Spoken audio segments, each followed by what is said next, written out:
హరే కృష్ణ. ఇంటర్నెట్లో ఈరోజు సమస్య ఉన్నట్టుంది, అందుకే వీక్ ఉన్నట్టుంది, అందుకే ఒక ఇద్దరు ప్రాబ్లం కూడా ఫేస్ అయ్యారు. లింక్ నేను ఫార్వర్డ్ చేయడానికి ట్రై చేస్తున్నాను. వెంటనే మనకి అందరు డివోటీస్ మళ్ళీ జాయిన్ అవ్వచ్చు.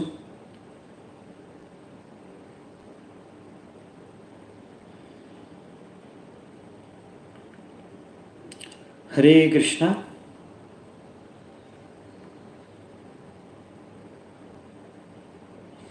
నెట్ స్లోగా ఉన్నట్టుందండి.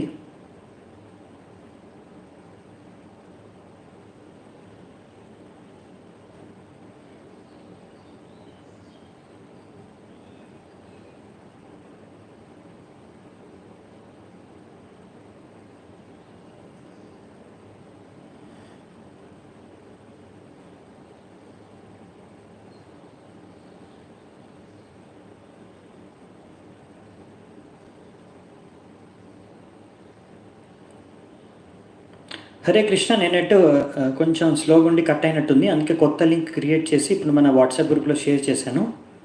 సో ఐ థింక్ మళ్ళీ మన వాళ్ళు ఒకసారి వాట్సాప్ గ్రూప్స్లో చూసుకుంటే మనకి తెలిసిపోతుంది, లింక్ దొరికిపోతుంది, వెంటనే జాయిన్ అవ్వచ్చు. మనం కంటిన్యూ చేయొచ్చు క్లాస్ని. ఒక 2-3 మినిట్స్ వెయిట్ చేద్దామంటే ఆల్రెడీ 12 మెంబర్స్ జాయిన్ అయిపోయారు. ఇంకొక 2-3 నిమిషాలు ఆగితే మన అందరు జాయిన్ అయిపోవచ్చు మెల్లిగా.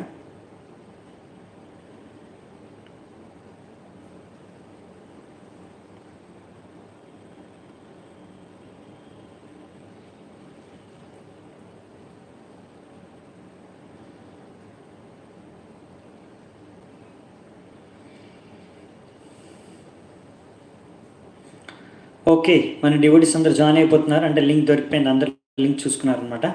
Thank you.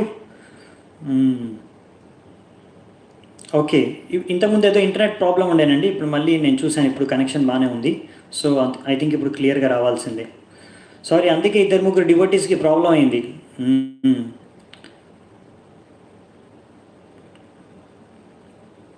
కొన్ని మన చేతుల్లో లేవు, అంతే. ఇంకా ఆయన మీ అందరు ఓపికగా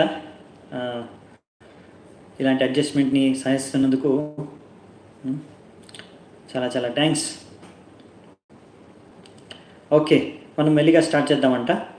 జస్ట్ ఆల్మోస్ట్ మనం ఇంకా జస్ట్ ఒక శ్లోకాన్ని స్టార్ట్ చేసామండి, అది కూడా ఇంకా చర్చ అవ్వలేదు.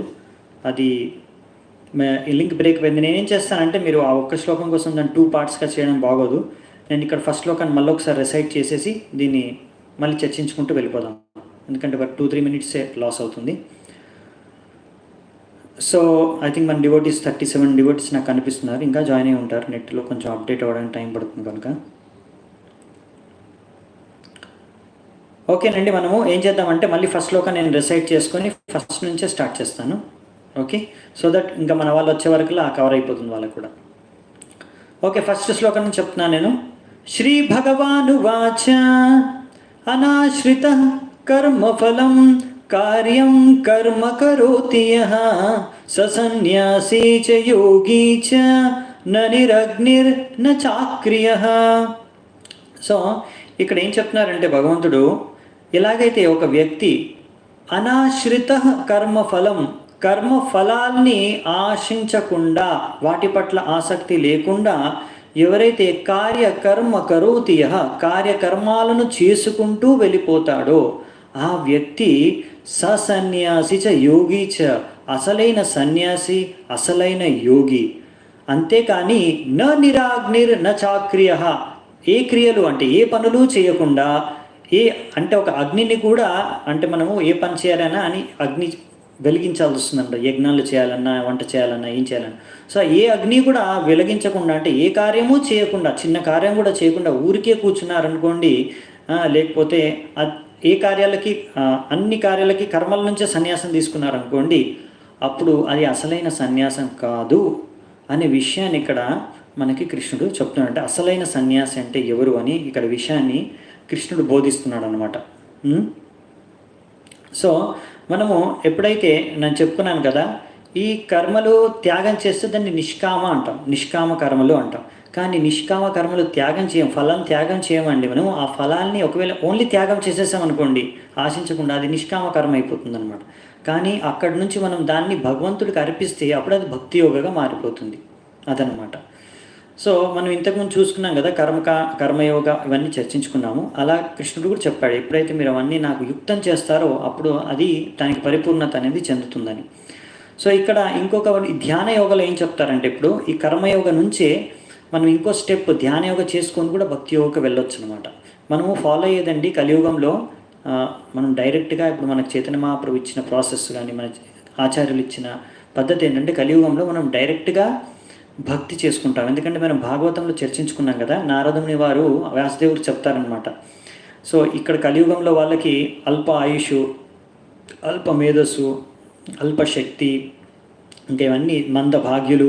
సో ఇలా చాలా ఎన్నో కష్టాల్లో ఎన్నో ప్రలోభాలకు గురవుతూ ఉంటారు ఇక్కడ. సో వారికి ఇలాంటి సమయాల్లో మనము తొందరగా వాళ్ళు చేసుకునే కర్మలతో పాటు వాళ్ళు దాని ద్వారానే భక్తి చేసుకునే విధంగా మనము ఆ ఒక్క మార్గాన్ని వాళ్ళకు సూచించాలి. అలాంటి మార్గాన్ని సూచించడానికి దాన్నే భక్తి యోగం. ఎలా చేసుకోవచ్చు, మీ యొక్క కర్మల ద్వారా భక్తి మార్గానికి ఎలా రావచ్చు అనే విషయాన్ని, అంటే ఏమి మీరు వదలాల్సిన అవసరం లేదు, ఏవి త్యాగం చేయాల్సిన అవసరం లేదు, అన్నిని మనం భగవంతుడితో జోడించి ఎలా భక్తి యోగంకి రావాలో అనే విషయాన్ని మనకు భాగవతంలో అందుకే వాసుదేవులు గారు రచించారు అది. సో ఇక్కడ ఏంటంటే మనకు అన్ని యోగాలు చెప్తున్నారనమాట. ఎందుకంటే ఈ ధ్యాన యోగం అనేది ఎక్కువగా మన కలియుగానికి వర్తించదు. ఆ విషయం మనం మళ్ళీ చర్చించుకుంటాము, మెల్లిగా మనకే అర్థమవుతుంది అది ఎప్పుడైతే అష్టాంగ యోగం గురించి చర్చించుకుంటామో. ఇది సత్యయుగంలో వారికి ఎక్కువగా వర్తిస్తుంది అనమాట. ఇంకా ముందు యుగాల వారికి ఎప్పుడైతే దీనికి చాలా సమయం పడుతుంది చేయడానికి కూడా, ఇంకా చాలా పద్ధతులు నియమాలు ఉన్నాయి, అవన్నీ ఇక్కడ పాటించడం కలియుగంలో ప్రతి మనిషికి చాలా కష్టం అన్నమాట. ఎవరో కొంతమందికి సాధ్యం అవ్వచ్చు. సో ఎందుకు అనేది ఆ విషయాలన్నీ కూడా మనము ఈరోజు రేపు చర్చలో మీకు అర్థమైపోతుంది, ఎందుకు ఇది కష్టమైనది కలియుగంలో. అందుకని మనకి ఇక్కడ కలియుగంలో ఎలా చేయాలి అనే విషయాన్ని మనకు చైతన్య మహాప్రభు శిక్షలు ఇస్తారనమాట. మీరన్నీ భగవంతుడికి సేవలు చేసుకుంటూ ఎలాంటి చేతనతో చేయాలి. నదనం నజనం న సుందరీం కవితాం వా జగదీశ కామయే మమ జన్మని జన్మనీశ్వరే భవతాద్భక్తిరహైతుకి త్వయి. సో మనము భగవంతుడికి భక్తి ఎలా చేసుకోవాలి, భవతాత్ భక్తిర్ అహైతుకి తయి, ఏ హేతువు లేకుండా, అంటే ఏ ఒక్క కామవాసన లేకుండా మనం భగవంతుడికి భక్తి చేసుకోవాలి. ధనాన్ని ఆశించకూడదు, నా ధనం నా జనం, జనాన్ని ఆశించకుండా, నా కవిత అంటే ఎలాంటి మన ప్రఖ్యాతులు ఇలాంటివన్నీ ఆశించకుండా, నా జగదీశ కామ, ఏదో మనము ఇక్కడ ఈ జగత్తులో మనము ఒక ఈశ్వరులుగా కావాలని ఆశించకుండా, ఇంకా మమ జన్మని ఈ జన్మే కాదు ప్రతి జన్మలో మనం భగవంతుడికి భక్తి చేసుకోవాలి అనే ఈ భావనతో మనము ఈ యొక్క భక్తిని చేసుకోవాలి. అలా మనము అలా భావనతో చేస్తే మీరు ఎన్ని కర్మలు చేసినా కానీ మీరు దానికి ఫలాలు మనకు దాని యొక్క ప్రతిక్రియ ఉండదు కనుక మనం అది సన్యాసంతో సమానం అన్నట్టుగా ఇక్కడ చెప్తున్నారనమాట. అదే ఇక్కడ మళ్ళీ చెప్తారు కృష్ణుడు, యం సన్యాసమితి ప్రాహుర్ యోగం తం విద్ధి పాండవ నహ్య సన్యస్త సంకల్పో యోగి భవతి కశ్చన. సో ఇప్పుడు అర్థం చేసుకో, నువ్వు దీని అసలు సన్యాసము ఈ త్యాగము అంటే ఏమిటి, ఆ విషయాన్ని నేను అర్థం చేసుకోక అర్జున. ఇవి రెండు ఒకటే. ఇవి రెండిటి మనము ఇవన్నీ ఏవి కార్యాలు చేస్తున్నామో అవి భగవంతుడికి ఎప్పుడైతే యుక్తపరుస్తామో, భగవంతుడి కోసం చేస్తామో, ఆ సన్యాసము యోగం దీని యొక్క అర్థం ఒక విధంగా చెప్పాలంటే ఒకటే. సో ఎవరైతే ఇలా ఎప్పటికైతే ఆ యొక్క యోగి కూడా ఈ యొక్క ఫలాల్ని, ఆసక్తిని, భౌతికాసక్తుల్ని, ఇంద్రియాన్ని భోగించే వృత్తిని త్యాగం చేయాలి. అప్పుడే ఆయన అసలైన యోగి, అసలైన సన్యాసి. మరి దానికి ఎప్పుడైతే భగవంతుడికి అర్పిస్తాడో అది అసలైన సన్యాసం, భక్తి యోగం అంతా. అప్పుడు అదే పరమార్థం అని ఇక్కడ మనకి కృష్ణుడు విషయాన్ని ప్రభుపాద వారు దాని ఆచార్యులు ఇక్కడ చర్చిస్తున్నారు అనమాట.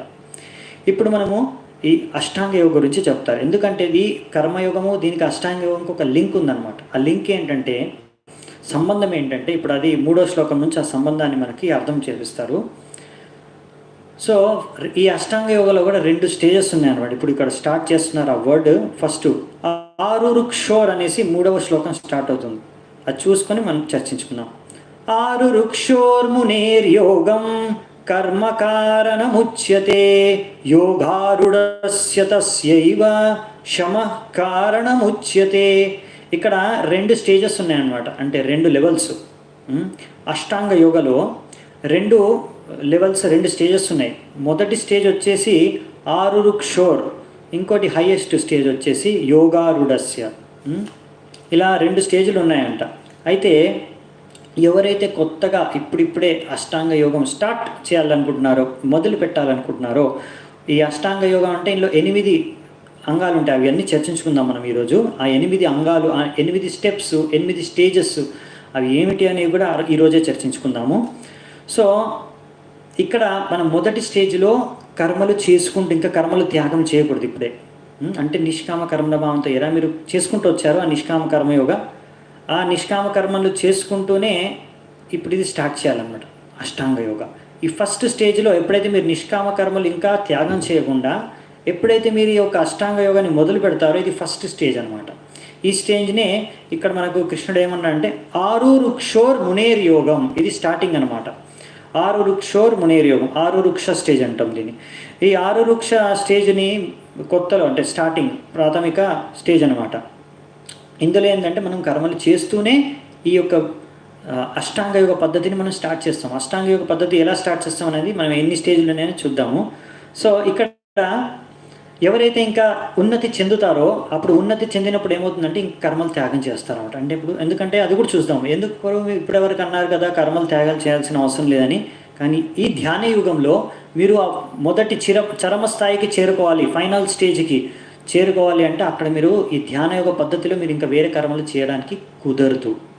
ఈ పద్ధతి అలా ఉందన్నమాట. అందుకే మనము ఆ 8 స్టేజ్ ఇప్పుడు చూడబోతున్నాము, అప్పుడు మీకు అర్థమవుతుంది. సో మీకు ఇంకో శ్లోకం చెప్పుకొని మీకు ఆ 8 స్టేజ్లు ఏంటనేవి ఎక్స్ప్లెయిన్ చేస్తాను, ఓకేనా, వివరిస్తాను. అది ఇక్కడే వివరిస్తారనుకోండి కొద్దిగా, అందుకనే యదా హినేంద్రియార్థేషు న కర్మస్వనుసజ్జతే సర్వసంకల్ప సన్యాసి యోగారుడస్తదోచ్యతే. సో ఇక్కడ ఏం చెప్తున్నారంటే ఎవరైతే ఇలా అన్ని కర్మలు, అన్ని భౌతిక ఆసక్తులు త్యాగం చేసేసారో అలాంటి వాడు ఆ యోగారుడ అనే హైయెస్ట్ స్టేజ్కి చేరుకుంటారో అప్పుడు అన్ని ఆసక్తులు, కర్మలు అన్నీ త్యాగం చేస్తారంట. అంటే అప్పుడు కర్మలు కూడా చేయరు. అదే విషయాన్ని ఇక్కడ గట్టిగా మళ్ళీ చెప్తున్నారు నెక్స్ట్ స్టేజ్లో. సో ఇవి ఏంటి స్టేజెస్ అనేవి మనకు నిన్నటి 27-28 శ్లోకాల్లో కూడా మనకి ప్రభుపాదులు వారు వర్ణించారు. సో అవి 8 స్టేజ్లు ఏంటవి మీకు ఇప్పుడు చర్చించుకుంటాను. అక్కడ కూడా చెప్పారు, అక్కడ నేను ఎక్స్ట్రా చర్చించుకోలేదు నిన్న విస్తృతంగా, ఈరోజు చర్చ ఉంది కానీ. ఓకే, సో 8 స్టేజ్లు అంటే యమ, నియమ, ఆసన, ప్రాణాయామ, ప్రత్యాహార, ధారణ, ధ్యాన, సమాధి. దీని చార్ట్ కూడా నేను ఇంగ్లీష్లో ఉన్న దగ్గర, అది నేను మీకు వాట్సాప్ గ్రూప్లో పెడతాను. సో వాట్సాప్ గ్రూప్లో మీరు ఉంటుంది డీటెయిల్స్ ఇంగ్లీష్లో. అయితే మీకు కావాలంటే తెలుగులో కావాలంటే దాన్ని నోట్ చేసుకోవచ్చు. సో యమ, నియమ, ఆసన. సో ఈ యమ నియమ అనేదండి మనము నిష్కామ కర్మలో కానీ మన భక్తి యోగలో కూడా మనం పాటిస్తామండి. ఇప్పుడు యమ నియమ అంటే ఏంటో చూద్దాం. ఫస్ట్ ఒక్కొక్క స్టేజ్ని చూద్దామంట. యమ అంటే ఇవి నియమాలు అన్నమాట.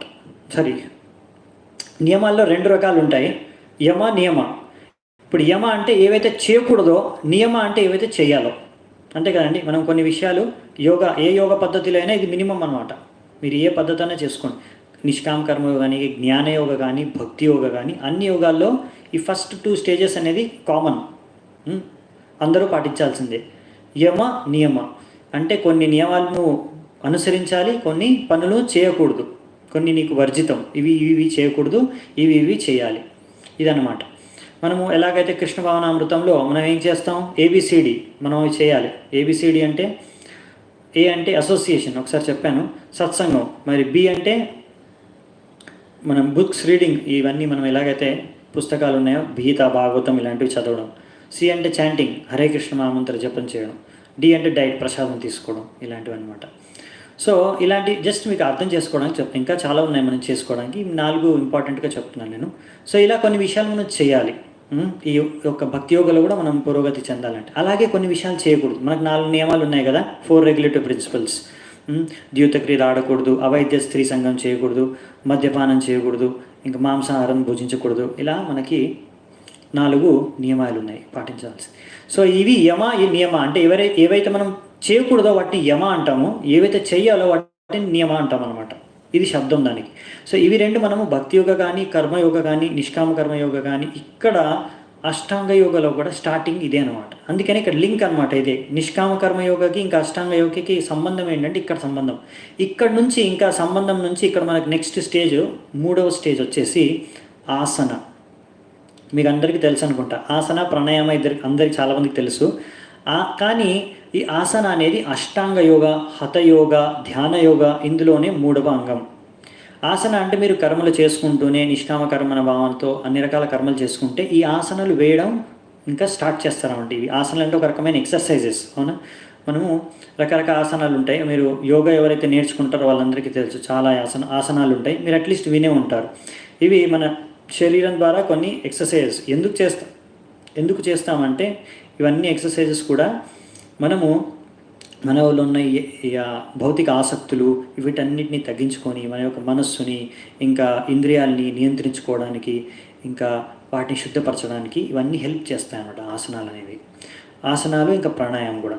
సో ఈ ఆసనాలు అనేవి ఫస్ట్ స్టార్ట్ చేస్తారనమాట, వేయడం, నేర్చుకోవడం, ఇలా ప్రాణాయామం చేయడం, ఇలాంటివి స్టార్టింగ్ స్టేజెస్ అనమాట. ఇవన్నీ 6వ వృక్ష స్టేజ్ చెప్పాను కదా. ఇప్పుడు ఇంకా ఈ మీరు అనుకోవచ్చు చాలా మటుకు ఇప్పటివరకు ఆల్మోస్ట్ ఈ ఆసన వరకు అయితే మీరు ఇంకా నిష్కామ కర్మ చేస్తూ, అంటే అన్ని కర్మలు చేస్తూ ఈ 3 స్టేజెస్ చేస్తారు. కానీ దీని తర్వాత నుంచి మెల్లగా మీరు ఇంకా కర్మలు కూడా త్యాగం చేయాల్సిందే.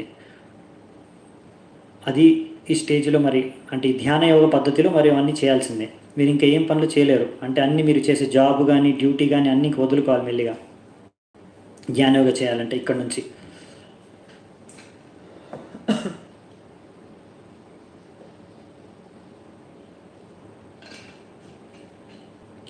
సో ఇక్కడ నుంచి మనం నెక్స్ట్ యోగారూఢ అడ్వాన్స్ స్టేజ్ అనమాట. యోగారూఢ స్టేజ్లో చెప్పారు కదా, అన్ని రకాల ఆసక్తులే కాదు కర్మలు కూడా త్యాగం చేయాలి. అంటే నెక్స్ట్ వచ్చేసి దీనికోసం మనకు ప్రాణాయామం చేయడం స్టార్ట్ చేస్తారన్నమాట. ప్రాణాయామం చేస్తే దాంట్లో ఇక్కడ నుంచి మనకి మెల్లిగా హై స్టేజ్ స్టార్ట్ అయిపోతుంది అన్నమాట.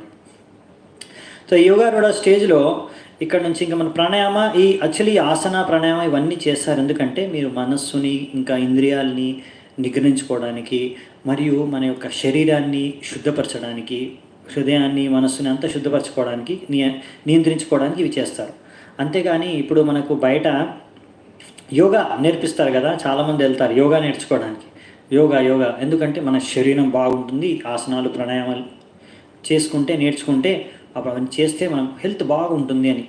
ఎందుకంటే ఎప్పుడైతే మీరు ఆసన ప్రాణాయామం చేస్తారండి నిజంగానే మన ఆరోగ్యం అనేది బాగుతుంది.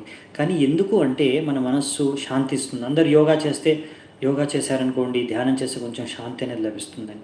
సరే కరెక్టే అండి, మీకు శాంతి అనేది లభిస్తుంది. ఎందుకంటే మీ మనస్సు అనేది శాంతంగా ఉంటుంది, మనస్సు అనేది ఏకాగ్రతను సాధించగలుగుతుంది. అలా మన ఇంద్రియాలు మనస్సు అవన్నీ శుద్ధపడతాయి కాబట్టి క్లీన్ అయిపోతాయి. కాబట్టి మనకి ఇంకా ఫ్రెష్గా ఉంటుంది. అంటే మన యొక్క చేతన అనేది, ఇంకా మన మనస్సు అనేది, మైండ్ అనేది ఇవన్నీ బాగా వర్క్ చేస్తాయి. కరెక్టే. కానీ దాని యొక్క లక్ష్యం ఏమిటి, దాన్ని నెక్స్ట్ స్టేజ్ కోసం అనమాట. కానీ మన వాళ్ళు నెక్స్ట్ స్టేజ్లు నేర్పివ్వరు. ఓన్లీ ఆసన ప్రాణాయామాలు కొన్ని నేర్పించేసి ఇవి మీరు ప్రాక్టీస్ చేసుకోండి, సాధన చేసుకోండి రోజు గంట సేపు అరగంట. దాని తర్వాత మీకు మంచి హెల్త్ ఉంటుంది. దాని తర్వాత మీరు ఇంకా బాగా ఇంద్రియాలతో భోగించుకోవచ్చు, మీకు ఇష్టమైన విషయ వస్తువుని బాగా ఎంజాయ్ చేయవచ్చు. అంతే, చాలామంది ఇంకా బాగా ఎంజాయ్ చేయడానికి మన హెల్త్ బాగుండాలనేసి అప్పుడు ఇలాంటి ఆసన ప్రాణాయామం చేస్తారనమాట. అలాగే బయట ఉన్న యోగా టీచర్స్ కూడా వారు ఇలాగే శిక్షణ ఇస్తూ ఉంటారు. కానీ ఇది అసలైన శిక్షణ, యోగా శిక్షణ ఇలా ఇవ్వకూడదు.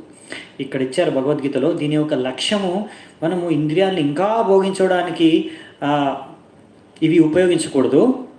ఇవి ఎందుకు ఉపయోగించాలంటే మనం ఇప్పుడు మనస్సుని ఇంకా మన ఇంద్రియాలని శాంతపరిచాము, వాటిని నియంత్రించాము.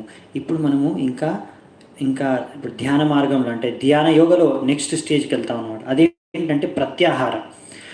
5వ స్టేజ్ వచ్చేసి ప్రత్యాహార అంటే ఇక్కడ ఇంకా మన ఇంద్రియ విషయ వస్తువులపై నుంచి మనము అంటే ఇంకా వీటిపైన ధ్యానించవు కూడా ధ్యానించవు. అంటే ఇప్పుడు ముందేమో మనము విషయ వస్తువులతో ఫిజికల్గా భోగించమన్నమాట, మన టచ్ అనేది వదిలేస్తాం.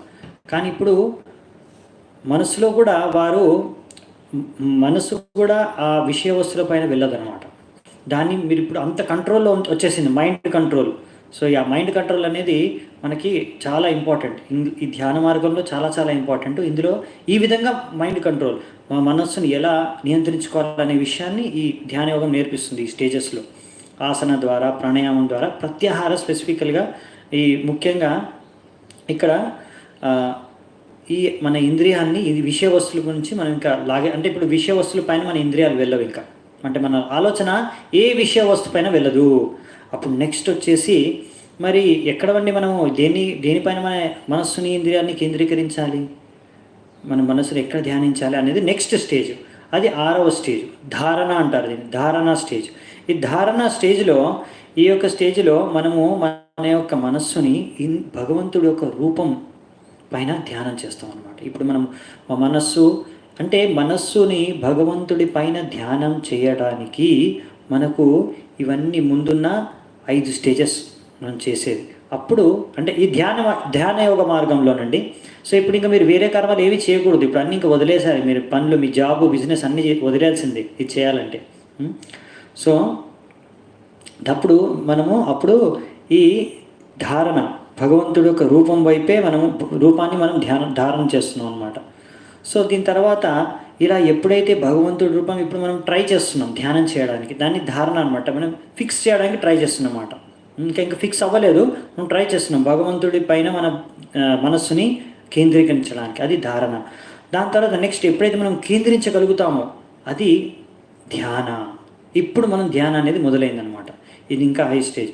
ఇంకా లాస్ట్ స్టేజ్ ఎప్పుడైతే ఆ ధ్యానంలో మనం మగ్నమైపోయి మునిగిపోయి సమాధి అంటే ఇంకా మనం ఎవ్వరు ఏ విషయము ఈ ప్రపంచంలో మనను ఏమాత్రం డిస్టర్బ్ చేయలేదన్నమాట.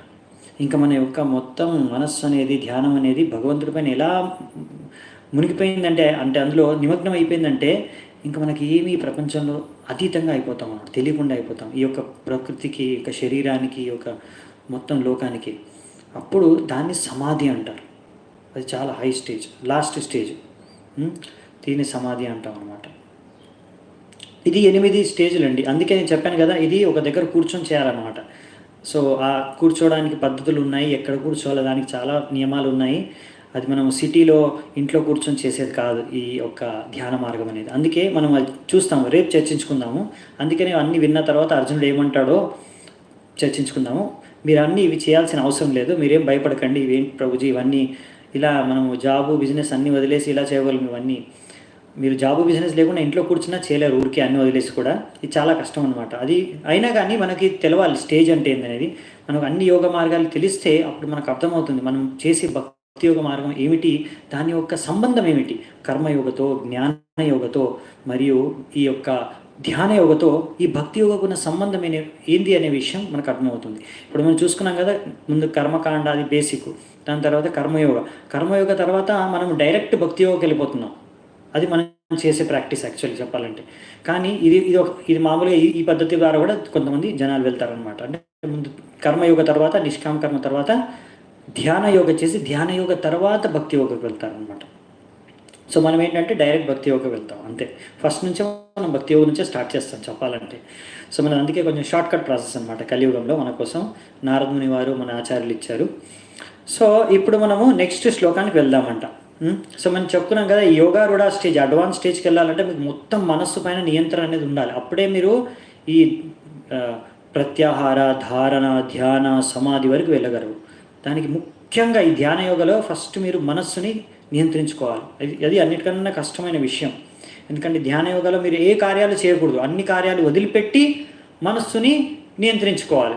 ఇది పెద్ద ఛాలెంజ్ అనమాట, అంటే చాలా కష్టమైన విషయం. ఆ విషయాన్ని ఎందుకో కష్టం అనేది ఇంకా రేపు మనం చూద్దాం అది. కానీ ఈరోజు కొన్ని విషయాలు చర్చించుకుందాం. ఎందుకు మనస్సుని మనం నియంత్రించుకోవాలి, అవసరం ఏంటి, మనస్సుని నియంత్రించుకోకపోతే ఏమవుతుంది అనే విషయాన్ని ఇప్పుడు చర్చించుకుందాం. ఇంకా అసలు మైండ్ కంట్రోల్ అనేది రేపు ఎల్లుండో చర్చించుకుందాము. ఎల్లుండి ఇంకా వస్తుంది మైండ్ కంట్రోల్ గురించి ఎక్కువగా కృష్ణుడు చెప్తాడు అప్పుడు. చూడు 5వ శ్లోకం చూద్దామండి. ఉద్ధారేదాత్మనాత్మానం నాత్మానం అవసాదయేత్ ఆత్మైవ హ్యాత్మనో బంధుర్ ఆత్మైవ రిపురాత్మనః. 2 శ్లోకాలు చెప్పుకొని ఒకేసారి చర్చించుకుందాం. ఈ ఒకే విషయం గురించి, మనస్సును ఎలా నియంత్రించుకోవాలి, అది అవసరం ఏమిటి అనే విషయాన్ని 2 శ్లోకాల్లో చెప్తారు. 5వ శ్లోకం, 6వ శ్లోకం. అందుకని 6వ శ్లోకం కూడా చూసుకొని 2 ఒకేసారి చర్చించుకుందాం. బంధురాత్మాత్మనస్తస్య ఏనాత్మైవాత్మనా జితః అనాత్మానస్తు శత్రుత్వే వర్తేతాత్మైవ శత్రువత్. ఇప్పుడు చూద్దామంట దీని యొక్క అర్థం ఏంటో. సో మొదటి లైన్ ఏంటంటే ఉద్ధారేత్ ఆత్మనాత్మానం అంటే ముందు నువ్వు నీ యొక్క మనస్సు ద్వారా, అంటే ఇక్కడ ఆత్మ అనేది మనస్సుని కూడా మనస్సుని కూడా ఇక్కడ అప్పుడప్పుడు ఆత్మ అని సంబోధిస్తారండి. ఎందుకంటే ధ్యానయోగలో కీలకమైనది ఏంటంటే మనస్సు, అది చాలా ఇంపార్టెంట్ ధ్యానయోగలో అన్నిట్లో. కానీ ఇక్కడ జ్ఞానయోగలో దాని మీదే మొత్తం ఆధారపడి ఉంటుంది. అందుకే దాన్నే ఆత్మగా కూడా అప్పుడప్పుడు వర్ణిస్తారు. ఇక్కడ ఉద్ధారేది ఆత్మనాత్మనం, నీ ఆత్మ ద్వారా నువ్వు ఉద్ధరించుకోగలవు నిన్ను నువ్వు. అది ముఖ్యమైన విషయం. అంటే ఆత్మే మనకు కారణం కావాలి. ఈ ధ్యానయోగ మార్గం గురించి చర్చించుకుంటాం మనము. ఈ ఆత్మే మనకు మెయిన్ కారణం, దాని ద్వారా మనను ఉద్ధరించుకోగలం ధ్యానయోగంలో. అందుకనే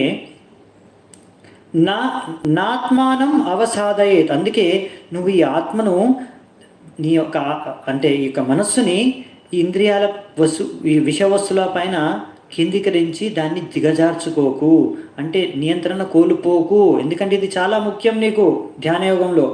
ఆత్మైవ హ్యాత్మనో బంధువు, ఎప్పుడైతే నీకు బంధువు అయిపోతుందో అంటే ఫ్రెండ్, నీకు ఎప్పుడైతే ఆత్మ బంధువు అయిపోతుందో అప్పుడు నీకు అది ఎంతో మేలు చేస్తుంది.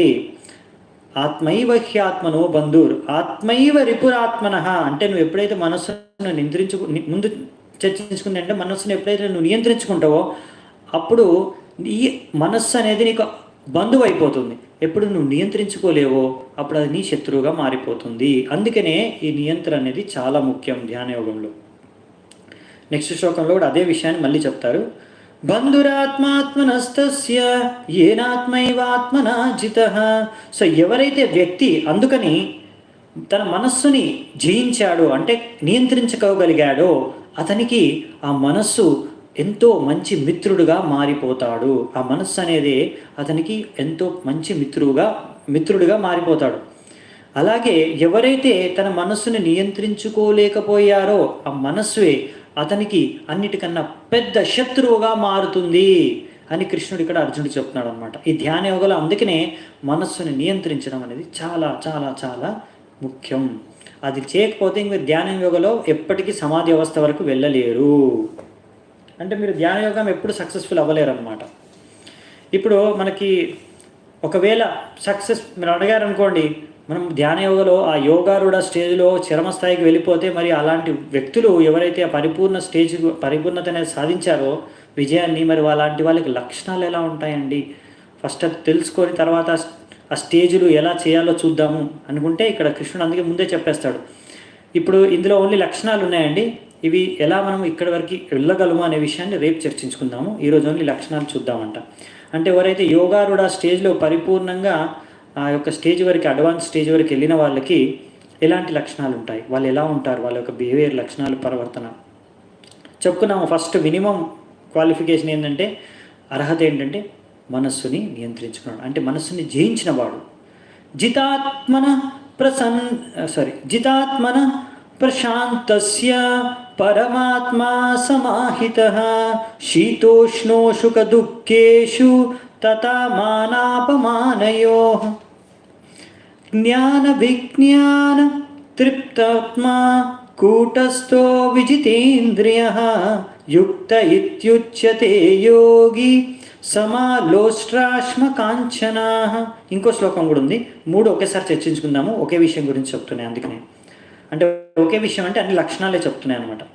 సుహృన్ మిత్రార్యుదాసీన మధ్యస్థ ద్వేష్య బంధుషు సాధుష్వపి చ పాపేషు సమబుద్ధిర్ విశిష్యతే. ఇక్కడ ఏం చెప్తున్నారంటే ఇప్పుడు చూద్దామంట. మొత్తం 3 శ్లోకాలు చూసుకున్నాం. 3 శ్లోకాలు ఒకే విషయం గురించి చర్చిస్తున్నాయి. లక్షణాలు ఎవరైతే ఆ యోగారూఢ స్టేజ్లో ఆ పరిపూర్ణ స్థాయికి వెళ్ళారో ఆ మనుషులు, ఆ వ్యక్తులు ఎలాంటి లక్షణాలు ఉంటాయి, వాళ్ళ యొక్క ప్రవర్తన ఏంటి మనం ఇప్పుడు చూద్దామంట. మొదటిది చెప్పేసాను ముందే, జితాత్మన ప్రశాంతస్య. వాళ్ళకి 2 లక్షణాలు ఇచ్చారు ఫస్ట్ లైన్లోనే. అంటే 7వ శ్లోకం నుంచి స్టార్ట్ చేస్తున్నాం, 3 శ్లోకాలు చర్చించుకుందాం. 7వ శ్లోకంలో ముందు స్టార్ట్ అయింది కదా, జితాత్మన అంటే వాళ్ళ మనస్సుని జయించారు. అవునా, ఇది మనం చూసుకున్నాం, ఇది లేకుంటే ముందుకు వెళ్ళలేరు కదా. నెక్స్ట్ ప్రశాంతస్య వాళ్ళ ప్రశాంతతను కూడా వాళ్ళ యొక్క మనస్సులో ప్రశాంతంగా వాళ్ళు ఉండగలరు. పరమాత్మ సమాహిత, వీళ్ళు పరమాత్మను దర్శించుకోగలరు. చెప్పాం కదా, ఈ యొక్క లాస్ట్ సమాధిలో వాళ్ళు పరమాత్మనేనండి దర్శించుకుంటారు, అంటే పరమాత్మ మీదే ధ్యానం చేసేది. వీరు శీతోష్ణో సుఖదుఃఖేషు తథామానాపమానయో, ఇక్కడ రెండు చెప్పారండి. ఒకటి, వీళ్ళు శీత ఉష్ణ, శీత అంటే శీతాకాలం, ఉష్ణ అంటే ఇప్పుడు ఎండాకాలం. శీతాకాలంలో చలిని, ఎండాకాలంలో వేడిని, రెండిటిని వాళ్ళు తట్టుకోగలరు. వారి రెండిటిని వాళ్ళకి దీని ద్వారా వాళ్ళు ఏమాత్రం విచలితం కాలేరు. రెండిటి పట్ల వాళ్ళ సమాన దృష్టి అనేది ఉంటుందన్నమాట. అలాగే సుఖ దుఃఖ రెండిట్లో, సుఖాల్లోనూ దుఃఖాలు వాళ్ళు సమాన దృష్టితో చూస్తారు. అలాగే మానపమానయో, మానాన్ని అపమానాన్ని, ఎవరైనా వాళ్ళని సమ్మానించారు, ఒకవేళ వాళ్ళని అపమానించారు, రెండు వాళ్ళకు ఒకేలాగా దాన్ని వాళ్ళు స్వీకరిస్తారు, ఆ స్థాయికి చేరుకుంటారు. ఇంకేముంది నెక్స్ట్ శ్లోకంలో, జ్ఞాన విజ్ఞాన తృప్తాత్మ, 8వ శ్లోకంలో జ్ఞాన విజ్ఞాన తృప్తాత్మ, వాళ్ళు ఎంతో సంతృప్తి చెందినవారు. ఎందుకంటే వాళ్ళు జ్ఞానము విజ్ఞానము రెండు తెలిసిన వాళ్ళు కనుక. అలాగే కూటస్థో విజితేంద్రియ, ఇప్పుడు వాళ్ళు మళ్ళీ కూటస్థో అంటే వాళ్ళు మన ఆధ్యాత్మిక స్థాయిలో ఆధ్యాత్మిక చేతనతో ఉంటారు. ఇంకొకటి ఏంటంటే విజితేంద్రియ, ఇంద్రియాలని కూడా వాళ్ళు జయించారు, ఇంద్రియాలని కూడా నిగ్రహించుకోగలిగారు. యుక్త ఇత్యుచ్యతే యోగి, ఇలాంటి ఆత్మ సాక్షాత్కారం కలిగిన వాళ్ళని యోగి అని మనం పిలుస్తాము. సమలోష్ట్రాశ్మ కాంచన, కాంచన అంటే మీకు తెలుసు కదండి, బంగారం.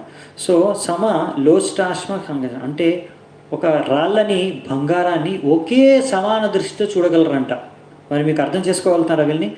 మనం ఇలా చూడగలమా? బంగారాన్ని, ఒక రాయిని, మట్టిని, మామూలు బండరాయిని, బంగారాన్ని మనం ఒకే దృష్టితో చూడగలమా? మన ప్రకారం బంగారం ఎక్కువ వాల్యూ కదండి, బంగారం విలువ ఎక్కువ, బండరాయికి విలువే లేదు. కానీ వీళ్ళు అలా కాదండి, రెండింటికి ఒకే విలువ ఇస్తారనమాట. అంటే వాళ్ళు ఇది భౌతికమే కదా, ఇది భౌతిక వస్తువే, బండరాయి భౌతిక వస్తువే. మరి మనకు ఆ చైతన్యం లేదు. మనం అనుకోవచ్చు ఇది ఏం స్టేజ్, వీళ్ళ ఏం గొప్పతనం అని, ఇంత గొప్పతనం అన్నట్టు. అంటే వాళ్ళు దీనికి ప్రలోభానికి గురి అవ్వరు అనమాట. అందుకే ఇవన్నీ వాళ్ళకి ఆకర్షణీయంగా ఉండవు ఇలాంటివన్నీ. సుఖ దుఃఖాలు కానీ, భౌతిక సుఖ దుఃఖాలు కానీ, శీతోష్ణాలు కానీ, ఆపమానాలు మానాలు కానీ, అలాగే బంగారం కానీ, వాళ్ళకి వెండి కానీ, బండ కానీ అంతా ఒకేలాగా ఉంటుందంట. సుహృన్మిత్రార్యదుదాసీన మధ్యస్థ ద్వేష్య బంధుషు సాధుష్వపి చ పాపేషు సమబుద్ధిర్విశిష్యతే, వీళ్ళు అందరి పట్ల సమాన భావనతో చూస్తారంట. ఇది చాలా అడ్వాన్స్ స్టేజ్ అండి, ఇది హైయెస్ట్. కృష్ణుడు చెప్తాడు అంటే ఇక్కడ ఎప్పుడైతే వాళ్ళు చరమ స్థాయికి చేరుకుంటారో అప్పుడు ఈ స్టేజ్ వరకు వెళ్తారంట.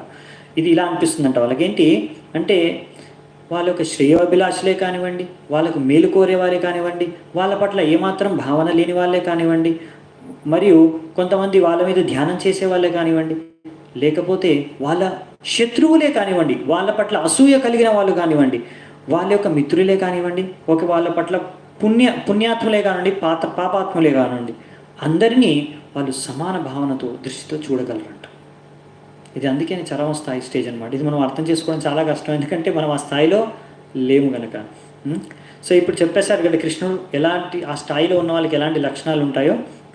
ఇప్పుడు ఈ ఆరూరోక్ష స్టేజ్ నుంచి అరూఢ స్టేజ్, యోగారూఢ. సో ఆరూరోక్ష స్టేజ్ నుంచి యోగారూఢ స్టేజ్కి ఎలా సాధన చేసుకొని వెళ్ళగలరు అనే విషయాన్ని మనము రేపు చర్చించుకుందాము. ఇప్పుడు ఏమైనా ప్రశ్నలు ఉంటే చూద్దామంట, ఎందుకంటే ఇవి రేపు చర్చించుకున్న తర్వాత ఇంకా చాలా విషయాలు ఉన్నాయి, అవి ఎల్లుండి చర్చించుకొని ఈ యొక్క అధ్యాయాన్ని ముగిద్దామంట. నేను ఈరోజు కొంచెం షార్ట్గానే పెట్టాను, చెప్పాను ముందే మీకు. సో మనకి అయిపోయిందనమాట ఈరోజు చర్చ విషయం. సో మీకు ఏమైనా ప్రశ్నలు ఉంటే మీరు అడగొచ్చు. ఇప్పటివరకు మనం చర్చించుకున్న విషయాలు, ఎందుకంటే ఎన్నో విషయాలు మనం చర్చించుకున్నాము. నిన్నటి ఏమైనా ప్రశ్నలు బాకీ ఉంటే అడగొచ్చు. నాకు తెలిసి నిన్న ఒక ప్రశ్న అడిగారు అనుకుంటా, రైట్. ఒకరెవరో అడిగారు ప్రశ్న, మర్చిపోయాను, పేరు చూసుకోలేదు, వాళ్ళు ఉన్నారో లేదో ఈరోజు తెలియదు నాకు, మరి ఆన్లైన్లో. వారు లాస్ట్లో అడిగారు ప్రశ్న, నేను తర్వాత చూశాను. ద్రౌపదికి 5 భర్తలు ఎందుకు ద్రౌపదికి 5 భర్తలను ఎందుకు పెళ్లి చేసుకున్నారు, సంథింగ్ లైక్ దట్ అడిగారు. సో దానికి ఒక చిన్న కథ ఉందండి, చెప్తాను నేను మీకు. మహాభారతంలో ఎప్పుడైతే ద్రౌపది, ఫస్ట్ మీకు అర్థం చేసుకోవాలి ద్రౌపది ఎలా జన్మించిందనే విషయం. మీకు మేము భాగవతంలో చెప్పాను కదా, భగవంతుడి మరియు భగవంతుడి యొక్క శుద్ధ భక్తుల యొక్క లీలలు, జన్మ కార్యాలు రెండు అసాధారణంగా ఉంటాయి. సో ఇందులో అసాధారణం ఏంటో చూద్దామంట. సో దీనికి ఒక ద్రౌపదిని ద్రుపదుడు ఎందుకు ఎలా కన్నాడు అనే విషయం తెలుసుకోవాలి. ద్రుపదుడు ద్రౌపది యొక్క తండ్రి, అందుకే ద్రౌపది అని పేరు వచ్చిందండి. ద్రుపదుడి యొక్క పుత్రి కాబట్టి ఆమె పేరు ద్రౌపది. లేకపోతే పాంచాల రాజుకి ఆయన నరేషు రాజుడు, అందుకే ఆమెని పాంచాలి అని కూడా అంటారనమాట. సో ఇప్పుడు ద్రౌపది ఎలా పుట్టిందంటే, మన అర్జునుడు ఎప్పుడైతే గురుదక్షిణగా ద్రోణాచార్యుడికి గురుదక్షిణగా ఇవ్వడానికి పాండవులు వెళ్ళారండి యుద్ధం చేయడానికి, వాళ్ళ యొక్క శిక్షణ పూర్తి ఎవరి రాజ్యానికి, పాంచాల్ నరేష్ ద్రుపదుడికి. సో ద్రుపదుడితో వాళ్ళ సైన్యంతో యుద్ధం చేస్తారు. అప్పుడు అర్జునుడు ఎంతో వీరోచితంగా పోరాడి ఈ ద్రుపదుడిని ఆయనతో యుద్ధం చేసి ఆయన్ని ఓడించి ఆయనను బందీ చేసి తీసుకొస్తాడు అనమాట ద్రోణాచార్యుడి దగ్గరికి. అప్పుడు ఆ ద్రుపదుడు ఆ అర్జునుడి యొక్క ప్రభావ ఎలా వీరోచితంగా పోరాడాడో ఆ లక్షణాలు చూసి అర్జునుడి పట్ల ఆకర్షణ ఆయన పెంచుకుంటాడు. ఎంతో ఆకర్షితుడైపోతాడు. అరే ఎవరితను ఇంత బాగా వీరోచితంగా పోరాడుతున్నాడు, ఇలాంటి అతను నాకు అల్లుడైతే ఎంత బాగుండు అని ఆయన ఆలోచిస్తాడు. చూడండి, అతను ఓడిపోతాడు అర్జునుడి చేతిలో, కానీ అతను అర్జునుడి పట్ల ఆయనకు అసూయ, శత్రు భావన అనేది కలగదు. ఇది అర్జునుడి యొక్క గొప్ప గుణం. అర్జునుడితో చాలామంది ఎవరైనా కొట్లాడారనుకోండి, యుద్ధం చేశారనుకోండి, దాని తర్వాత ఆ యుద్ధం చేసేవాడు కూడా ఎంతో ఆయన పట్ల ఆకర్షితుడైపోతాడంట. అలాంటి లక్షణం ఉంది అర్జునుడికి. అంత గొప్పగా ఆయన యుద్ధం చేస్తాడనమాట, ధనుర్ధారి. సో ఈయన ఎంతో ఆకర్షితుడైపోయాడు ద్రుపదుడు. తర్వాత ఆయన వదిలేసిన తర్వాత ద్రుపదుడు ఆయనకి ద్రోణాచార్యుడి పట్ల ఆయన పట్ల కక్ష తీర్చుకోవాలని ఉండేది, రివెంజ్. సో అందుకని ఆయన ఏం చేస్తాడంటే ఒక యజ్ఞం చేస్తాడు. ఆ యజ్ఞం ఎందుకంటే ఈ ద్రోణాచార్యుడిని చంపడానికి నాకు ఒక పుత్రుడు కావాలి అని యజ్ఞం చేస్తాడు అనమాట. అలాగే ఈ యజ్ఞం ద్వారా నాకు ఒక పుత్రి కూడా కావాలి, ఎవరైతే ఈ అర్జునుడికి భార్య కాగలదో, అర్జునుడి పెళ్లి చేసుకొని ఆ విధంగా అర్జునుడు నాకు అల్లుడు అవ్వచ్చు అని. సో అలా ఉద్దేశంతోనే ఆయన యజ్ఞం చేస్తాడు. అందులోంచి పుట్టారు అంటే డైరెక్ట్ వీళ్ళు చిన్నపిల్లలుగా పుట్టారండి. డైరెక్ట్గా అడల్ట్ అంటే మనం పెద్దవాళ్ళలాగానే, అంటే ధృతరాష్ట్రుడు ఇంకా ద్రౌపది పుడతారనమాట. సో దాని తర్వాతనే మనకు తెలిసిన విషయం అది స్వయంవరంది. అప్పుడు లక్షాగ్రహంలో వాళ్ళ మంటలతో వాళ్ళని కాల్చి చంపేద్దామని ధృతరాష్ట్రుడు, దుర్యోధనుడు ఎన్నో ప్లాన్లు, వ్యూహరచన చేస్తారు, కానీ అది విఫలమవుతుంది. వాళ్ళు తప్పించుకొని ఇంకా వాళ్ళు అప్పుడు వెంటనే హస్తినాపురానికి వెళ్ళరు. కుంతిమారాని పాండవులు అనుకుంటారు వీళ్ళు మనం చంపడానికి ప్రయత్నిస్తున్నారు, మనం ఇప్పుడు హస్తినాపురం వెళ్ళామనుకోండి నాకు సేఫ్ కాదు. ఇప్పుడు వాళ్ళు అనుకుంటున్నారు మనం చనిపోయామనేసి. అనుకోనివ్వండి, సంతోషంగా ఉండనివ్వండి. ఇప్పుడు మనం అక్కడ వెళ్ళి లాభం లేదు, ఎందుకంటే వాళ్ళు మనల్ని మళ్ళీ ఏదో రకంగా చంపాలని ప్రయత్నిస్తారు.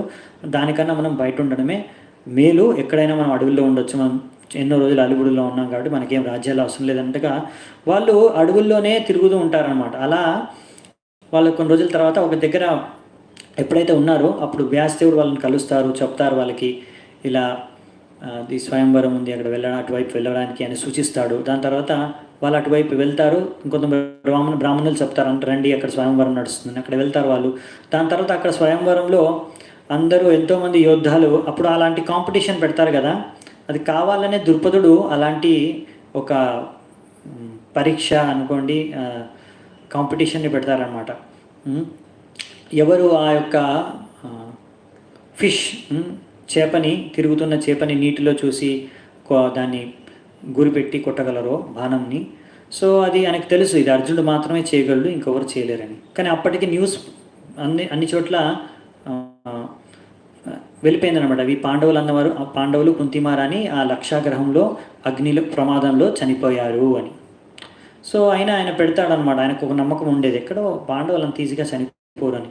ఇప్పటి వరకండి కృష్ణుడు బలరాముడు పాండవుల్ని ఎప్పుడు కలవలేదు, ఎప్పుడు చూడలేదు. ఈ కృష్ణ బలరాములు ఇద్దరు కూడా ఆ యొక్క స్వయంవర సభకు వస్తారు, కానీ వాళ్ళు ద్రౌపది స్వయంవరం జయించడానికి కాదు, వాళ్ళు చీఫ్ గెస్ట్ లాగా వస్తారు అనుకోండి. సో ఆ సభలో కూర్చుంటారు వాళ్ళు కూడా. సో అప్పుడు ఫస్ట్ టైం కృష్ణుడు ఈ ఆ పాండవుల్ని సభలో చూస్తాడన్నమాట. అప్పుడు బలరాముడికి చెప్తాడు, చూడు గుర్తుపట్టావా, వాళ్ళే పాండవులు, వాళ్ళు చనిపోలేదు అని చెప్తాడనమాట. దాని తర్వాత అప్పుడు అందరూ ఎంతోమంది రాజులు ప్రయత్నిస్తారు, వాళ్ళు ఆ యొక్క చేపని ఛేదించలేకపోతారు. కర్ణుడు ఒక ట్రై చేస్తాడు, ఆయన కూడా ఛేదించలేకపోతాడు. తర్వాత ద్రౌపది అంటూ నేను పెళ్లి చేసుకుని తన సూతపుత్రుడు అని కూడా అంటుంది, కాబట్టి అతను ఫెయిల్ అయిపోతాడు.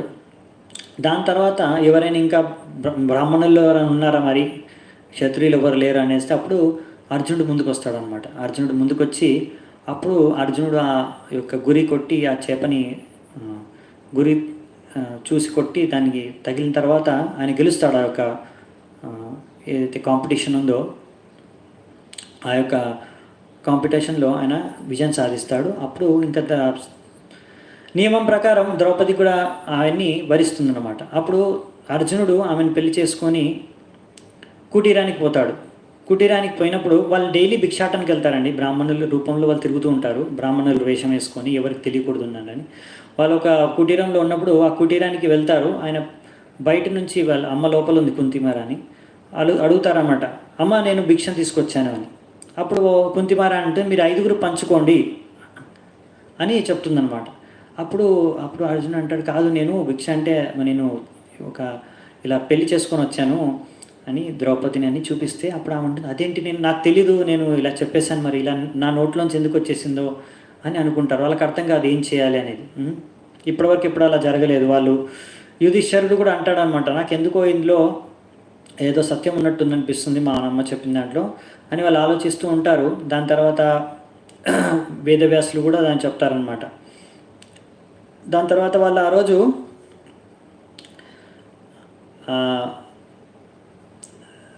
దాని తర్వాత కృష్ణుడు బలరాముడు కూడా వస్తారు, కలుస్తారు వాళ్ళని. దాని తర్వాత వాళ్ళు చెప్తారనమాట, ఇలా మీరు ద్రౌపది 5గురిని వివాహం చేసుకోవచ్చు అది ఇది అని. తర్వాత వ్యాసదేవులు కూడా చెప్తారు వాళ్ళకి. దాని తర్వాత వాళ్ళు ఎవరైతే ఉన్నారో రాజు ద్రుపదుడు, ఆయనకు తెలిసిపోతుంది. ఆయన ఒక కొన్ని మనుషులతో తెలుసుకుంటాడు వీళ్ళు పాండవులు అని. వాళ్ళందరినీ ఇంటికి పిలుస్తారు. దాని తర్వాత ఇప్పుడు వ్యాసదేవి కూడా వస్తారు అక్కడికి. అప్పుడు ద్రుపదుడికి కూడా అదే సందేహం అనమాట, అదేంటి ద్రౌపది అర్జునుడికి మాత్రమే పెళ్లి చేసుకోవాలి, 5 మందికి ఎందుకు పెళ్లి చేసుకోవడం, ఇలా ఇది సంస్కారమా లేకపోతే ఇది శాస్త్రాలకు అనుగుణంగా ఉందా అని ఆయనకు సందేహం ఉంటుంది. అప్పుడు వ్యాసదేవుని అడిగితే వ్యాసదేవి చెప్తాడనమాట, ద్రౌపది ఈ 5గురిని పెళ్లి చేసుకోవాలి. అది ఎందుకు అంటే క్రిందటి జన్మంలో ఆమె ఎంతో గొప్ప తపస్సు చేసింది. సో తపస్సు చేసినప్పుడు ఆమెకి శివుడు ప్రత్యక్షమయ్యాడు. శివుడికి తపస్సు చేస్తే అప్పుడు ఆమె నాకు ఇలాంటి భర్త కావాలి అని శివుడిని అడిగింది, ఇలాంటి లక్షణాలు ఉన్న భర్త కావాలి అని. అప్పుడు శివుడు తథాస్తు అన్నాడు. మళ్ళీ ఇంకొకసారి ఇలాంటి లక్షణాలు ఉన్న భర్త కావాలి అని అడిగి, అంటే ఆమె గుర్తు చేసుకుంటూ చెప్పిందో ఎలా చెప్పిందో 5 సార్లు అడిగింది అనమాట, ఈ వివిధ రకాల లక్షణాల భర్త కావాలని. అప్పుడు శివుడు 5 సార్లు తథాస్తు అన్నాడు అనమాట, నీకు 5 భర్తలు ఉంటారు వచ్చే జన్మలో ఇలాంటి లక్షణాలతో అని. సో అందుకని ఆ వరం ప్రకారం ఆమెకు 5 భర్తలు ఈ యొక్క జన్మలో లభించాలి అని. అప్పుడు మరి ఇలా శాస్త్రంలో ఎప్పుడైనా ఎవరైనా ఇలా పెళ్లి చేసుకున్నారా, ఒక స్త్రీ ఒకరికన్నా ఎక్కువ మందికి పెళ్లి చేసుకున్నారా అంటే అప్పుడు ఆయన శాస్త్రాలను చెప్తారు. మనం ఈ భాగవతంలో కూడా ఈ కథను చదువుతాం అనమాట. భాగవతంలో మనం చూస్తాము, దక్ష ప్రజాపతి తెలుసు కదా, దక్ష ప్రజాపతిని ఆయన వీరభద్రుడు ఆయన తలగా నరికేసిన తర్వాత శివుడిని ఎప్పుడైతే అవమానిస్తాడో దక్ష, అప్పుడు తర్వాత సతీ అవమానాన్ని భరించలేక ఆమె ఆత్మహత్య చేసేసుకుంటుంది పార్వతీదేవి. తర్వాత పార్వతీదేవి అవుతుంది, ముందు ఆమె పేరు సతీ. సో అప్పుడు దాని తర్వాత ఈ వీరభద్రుడు ఇంకా నంది ఇంకా చాలామంది శివుడి యొక్క అనుయాయులు వచ్చేసి ఆ దక్ష ప్రజాపతి యొక్క యజ్ఞాన్ని భంగపరిచేసి దక్షుడి యొక్క తలకాయని తీసేస్తారు. దాని తర్వాత మళ్ళీ ఆయనకు మేక తలకాయ పెడతారు అనమాట. సో దాని తర్వాత ఆయన శివుణ్ణి క్షమించమని అడిగి ప్రార్థించి వేడుకుంటాడు. తర్వాత ఆయన క్షమిస్తారు. దాని తర్వాత ఆయన చనిపోయిన తర్వాత ఎన్నో జన్మలు తపస్సు చేస్తాడు. దాని తర్వాత ఎప్పుడు చనిపోతాడో తెలియదు కానీ దాని తర్వాత మళ్ళీ ఇంకో మన్వంతరంలో ఆయన మళ్ళీ ఈ ప్రచేత 10 మంది ప్రచేతాస్ ఉంటారు. వాళ్ళ స్టోరీ వస్తుంది 4వ స్కందంలో. భాగవతంలో 4వ స్కందంలో విస్తృతంగా చర్చ అనేది జరుగుతుంది. అప్పుడు మనం చూద్దామంట ఈ దక్ష ప్రజాపతిది ప్రచేత ఈ స్టోరీ అంతా. సో అప్పుడు ఈ యొక్క దక్ష ప్రజాపతి వీళ్ళకి పుడతారనమాట. 10 మంది ప్రచేతాలు ఒక స్త్రీ ఎవరైతే ఆ ఫారెస్ట్ అంటే మన వన వన అన్నీ ఎవరైతే ఫారెస్ట్ ట్రీస్ ఉన్నాయో చెట్లు ఒక పాపని పెంచుతాయన్నమాట. ఆ పాపని ఆమె స్త్రీని వాళ్ళు పెళ్లి చేసుకుంటారు ప్రచేత ఒక ఆదేశం ప్రకారం, పైన దైవాదేశం ప్రకారం వాళ్ళు పెళ్లి చేసుకుంటారు. వాళ్ళ నుంచి పుట్టిన పుత్రుడే దక్ష అనమాట. దాని తర్వాత ఇంకా స్టోరీ ఉంది దాన్ని. సో ఇలా ఇంకొక రెఫరెన్స్ కూడా ఉంది పురాణాలు, ఇంకొక 2 రెఫరెన్స్ కూడా ఇస్తారనమాట. అంటే ఇది సంభవము. ఇలా కొన్ని అసాధారణమైన పరిస్థితుల్లో విశేషమైన వ్యక్తులు ఇలా జరుగుతాయి. ఈమె యొక్క వరం ప్రకారం ఇలా జరగాలి కాబట్టి ఈమె జరుగుతుంది. సో ఇది న్యాయమే, దీని గురించి మీరు కంగారు పడాల్సిన అవసరం లేదు, ఇది శాస్త్రయుక్తమే అని చెప్తారన్నమాట. వేదవ్యాసులు దాన్ని సంబోధిస్తారు. అప్పుడు ద్రుపదుడు కూడా దాన్ని అంగీకరించి అందరి 5 పెళ్లి చేస్తారనమాట. సో ఇంకో స్టోరీ కూడా ఉంది, నాకు గుర్తుకు రావట్లేదు, తర్వాత మళ్ళీ గుర్తొచ్చినప్పుడు చెప్తాను. సారీ.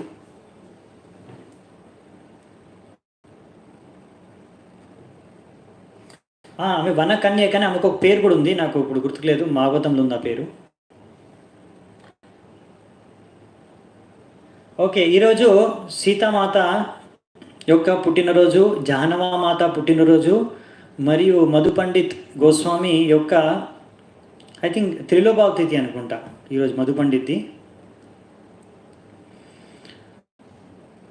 మధు పండిత్ గోస్వామిది తిరులోభావ తిథి, మరియు సీతామాతది ఇంకా జాహ్నవామాతది వచ్చేసి ఆవిర్భావ తిథి. కొద్దిగా జస్ట్ మనకు సమయం ఉంది కాబట్టి 2 నిమిషాలు అలా చెప్పుకుందామంట. సో శ్రీమతి సీతాదేవి వచ్చేసి భగవంతుడి యొక్క ధర్మపత్ని, మీకు తెలిసిందే. సో ఆమె ఎలా జన్మించింది అంటే జనకుడు, నేను దీనికి ప్రిపేర్ అవ్వలేదు, నాకు గుర్తుని చెప్తాను. జనక మహారాజు ఆయనకు పిల్లలు లేరనమాట చాలా రోజుల నుంచి. అయితే ఆయన ఒక యజ్ఞం చేయాలనేసి, ఒక యజ్ఞం చేయడానికి ఒక పొలాన్ని, సో యజ్ఞం చేయడానికనేసి ఒక పొలాన్ని దున్నడానికి ఏ ఏరియాలో ఏ స్థలంలో యజ్ఞం చేయాలో దానికి ఆ ఏరియానంతా ఆయన సొంతంగా దున్నాలన్నమాట. అయితే మీకు పొలంలో అది ఉంటుంది కదా, దాని పేరేమంటే హలం ఏమంటారు, హల్దర్, మన బలరాముడు యూజ్ చేస్తాడు కదా హలాన్ని. ఆ హలం తీసుకొని ఆయన అలా మన దున్నడానికి ఆ మట్టిలో పెట్టి ఇలా దున్నుతుంటే ఆ హలంని ముందు భాగాన్ని సీత అంటారనమాట. అందుకనే జానకి అంటే సీతామాతకి సీత అని పేరు పుట్టిందనమాట. జాహ్నవమాతది పుట్టిన పేరు, అవును. సో సీతాదేవి నాగలికి ముందు భాగాన్ని సీత అంటారనమాట. ఆ నాగలితో ఆయన దున్నుతున్నప్పుడు ఆ కింద ఒక పెట్టె ఏదో ఉంటే దానికి తగిలిందనమాట గట్టిగా. అప్పుడు తగిలితే దాన్ని తీస్తే ఆ పెట్టెలో ఈ చిన్న పాప ఆయనకు లభిస్తుందన్నమాట. అప్పుడు ఐ థింక్ దైవము బ్రహ్మదేవుడు ఎవరు వచ్చి చెప్తారు, ఈమె సీత, ఈమె మహాలక్ష్మి అవతారము, మీరు ఈమెని పెంచుకోండి కూతురుగా అనేసి. సో జనకుడి ఇంట్లో సీత పెరుగుతుంది, తర్వాత ఇంక వేరే పుత్రి కూడా పుడుతుంది. సో సీత చిన్న ఉన్నప్పుడు కూడా ఆడుతూ ఉండేది. అప్పుడు ఆమె మహాలక్ష్మి అవతారం అన్నారు. మరి ఈమెకి విష్ణు అయితేనే ఈమెకు సరైన జోడి, ఎక్కడున్నాడో మరి విష్ణు అవతారం ఎక్కడున్నాడో ఎలా ఈమెకి వివాహం చేస్తానో అనుకుంటుండేవాడు. అయితే ఒకసారి ఆడుకుంటూ ఉంటే శివధనుస్సు ఉంది కదా, ఒకసారి ఏదో ఆటల్లో ఆమెకి ఏదో కావాల్సి వస్తే ఆ శివధనుస్సుని ఎత్తేసి ఆ ఆటల్లో యూజ్ చేసుకొని మళ్ళీ ఆ శివధనుస్సుని అక్కడ పెట్టేసింది అనమాట. అది చూసి జనకుడు ఆశ్చర్యపోయాడు. దానికి ఎంతో వందలాది మంది కలిపి ఆ శివధనుస్సుని కలిసినా ఎత్తలేరనమాట, అంత విలువైనది, బరువైనది. అది ఎంతో సునాయాసంగా జానకీదేవి ఎత్తేసింది అనమాట చిన్న ఉన్నప్పుడు. అది చూసి జనకుడు ఆశ్చర్యపోయి, అమ్మో ఈమె సాధారణ వ్యక్తి కాదు, ఈమెకు తగిన వరుడు వెతకడం కష్టమే అని ఆలోచించేవాడు అనమాట. అందుకనే ఆ శివధనుస్సుని అప్పుడే ఆయన నిర్ణయించుకున్నాడు. ఈ శివధనుస్సు ఎవరైతే దీన్ని ఎత్తి దీనికి విల్లు అది తాడు కట్టగలుగుతారో అతనే యోగ్య వ్యక్తి. ఎందుకంటే ఆ శివధనుస్సు ఏ సాధారణ మనిషి ఎత్తలేడు, ఒక విష్ణు అయితేనే ఎత్తగలడు అని. ఎందుకంటే ఆయన ఈమెకు భర్త కాగలడు అనేసి. సో అలా అన్నమాట. సీతాదేవి ఆమె చిన్నప్పటి నుంచే ఆమె కూడా భగవంతుడి యొక్క అర్ధాంగిని లక్ష్మీదేవి ఎప్పుడైనా భగవంతుడు వస్తే ఆ భగవంతుడి యొక్క లాదిని శక్తి కూడా భగవంతుడి పాతే లీలలో అవతరిస్తుంది. సో ఇక్కడ మాత్రం సీతాదేవి స్వయంవరం అవుతుంది, మీకు తెలుసు అనుకుంటా. స్వయంవరంలో సీతారాముల కళ్యాణం అవుతుంది. దాని తర్వాత సీతామాత యొక్క గొప్పతనం ఏంటంటే, ఆమె ఎప్పుడైతే రాముడికి వనవాసం దక్కుతుందో, అంటే ఎప్పుడైతే వాళ్ళ తండ్రి ఆమె యొక్క తల్లి అయిన కైకేయి కోరిక మేరకు వనవాసం పోవాల్సి వస్తుందో 14 సంవత్సరాలు, అప్పుడు అది ఓన్లీ రాముడికి ఒక్కడికే వనవాసం అనమాట. రాముడిని ఒక్కడనే పొమ్మని చెప్తారు. అప్పుడు రాముడు వెళ్ళడానికి ఇంకా సిద్ధమైపోతాడు. అప్పుడు సీత కూడా అంటుంది నేను వస్తానని. అప్పుడు రాముడు అంటాడు, నువ్వు అడవుల్లో నీకు అంత సేఫ్ కాదు, నీవు ఎప్పుడూ అడవుల్లో ఉండలేదు, నువ్వు చిన్నప్పటి నుంచి రాజమహల్లో పెరిగావు, నీకు చాలా కష్టం, అక్కడ చాలా కష్టాలు ఉంటాయి, రాక్షసులు ఉంటారు, మృగాలు ఉంటాయి, కనుక నీకు నువ్వు ఇక్కడ ఉండు, లేకపోతే నీకు ఇక్కడ కష్టంగా ఉంటే మీ తండ్రి ఇంటికైనా జనకుడి దగ్గరికి వెళ్ళి ఉండొచ్చు, కానీ నాతో పాటు రావడానికి నీకు వద్దు అనేసి చెప్తాడనమాట రాముడు.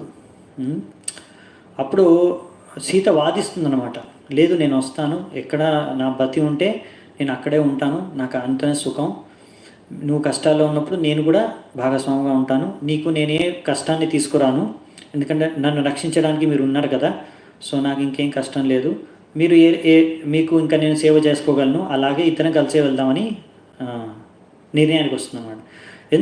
ఎన్నోసార్లు రాముడు వద్దన్నా కానీ సీత నేను వస్తాననే చెప్తుందన్నమాట.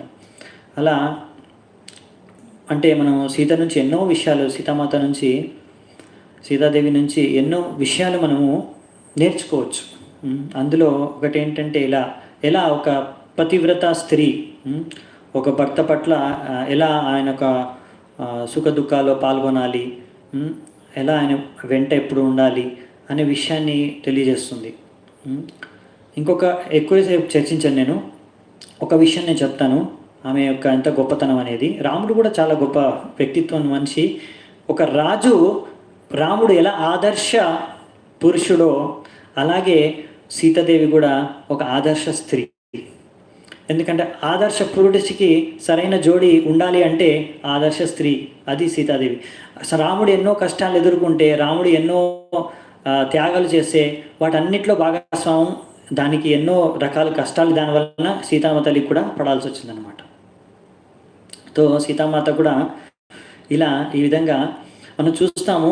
రాముడు మన ఎప్పుడైతే సీతామాతని అదే మన వాల్మీకి మున్యాశ్రమంలో వదిలిస్తారో తర్వాత, ఇప్పుడు కొంత జనాలు ప్రజలందరూ అంటారు కదా, ఇలాంటి రూమర్స్ క్రియేట్ చేసి ఈ రాముడు అప్పుడు ఎవరైతే ధోబి ఉంటారో ఆ బట్టలు ఉతికి అతను శాఖలతను అతను ఇలా అంటాడో, నేనేమన్నా రాముడిని అనుకుంటున్నావా, నువ్వు ఎక్కడ పడితే అక్కడ రాత్రి ఉండేసి వస్తే నేను నిన్ను ఇంట్లో రానివ్వడానికి నేను రాముడిలాగా అది అంత నాకు అంటే భార్య పట్ల అంత వ్యామోహం అంత ఆసక్తి లేదు నీ ఉంచుకోవడానికి, అలా అని తిడతారనమాట. అప్పుడు ఆ విషయం తెలిసి అది ఒక్కడే అంటాడు, కానీ ఆ విషయాన్ని మొత్తం రామాయణంలో చెప్పారు, మొత్తం అయోధ్యలో అందరూ చర్చించుకునేవారంట.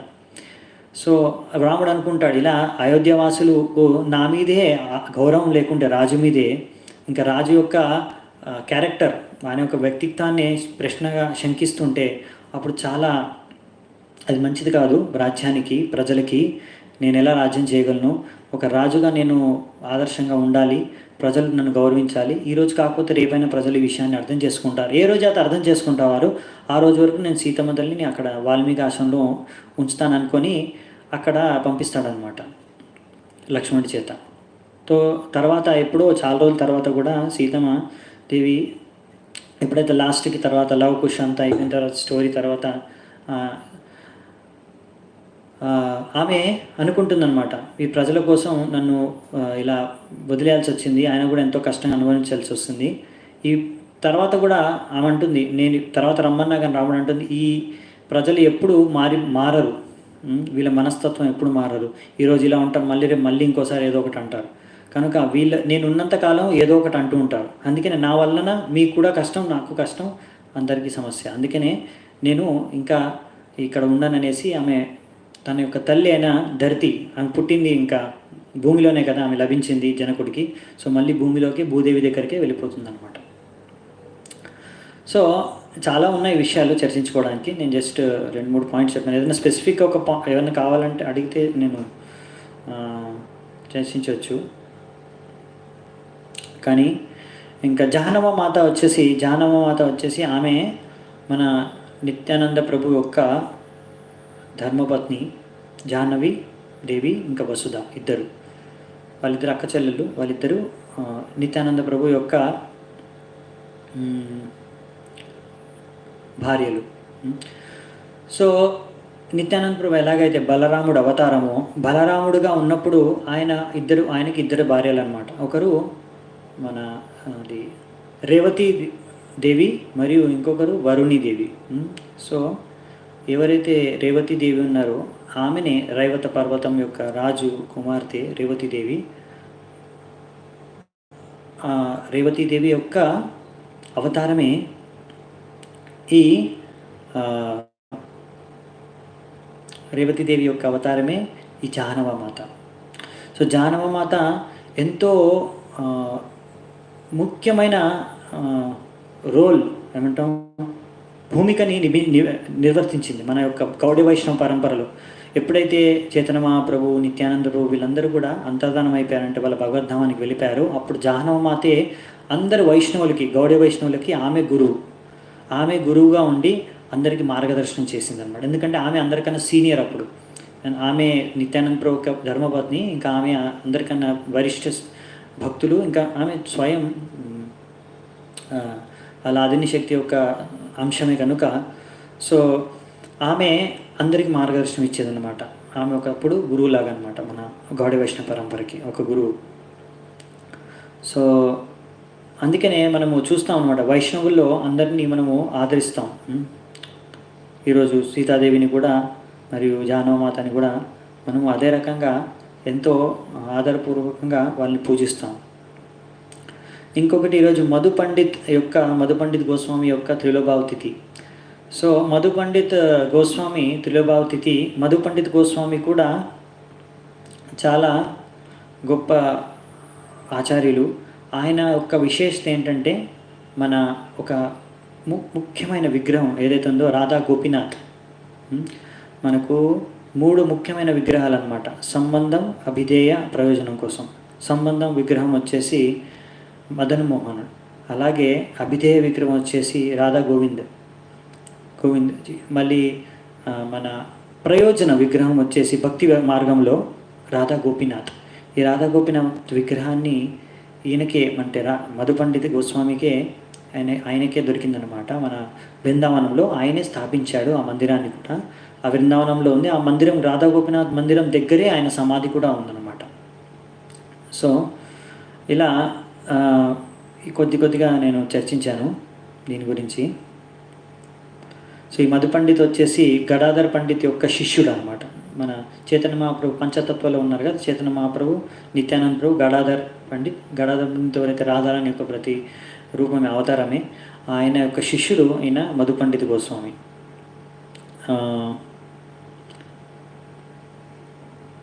ఇంకా ఏమైనా ప్రశ్నలు చూద్దామన్నా. 10 ప్రచేతాలు పెళ్లి చేసుకుని మరీషా అనే అమ్మాయిని. తో వాళ్ళకు పుట్టిన పుత్రుడే దక్షుడు, అంటే 2వ జన్మ.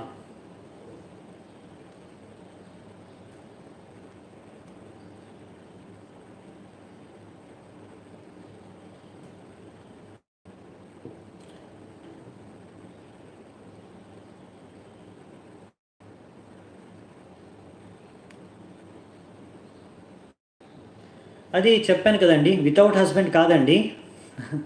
పాండు, మాదిరి, కుంతిమారాని ముగ్గురు అడవిలో ఉన్నప్పుడే, పాండు ఉన్నప్పుడే కుంతికి, మాదిరికి ఇద్దరికి అంటే సంతానం కలుగుతుంది.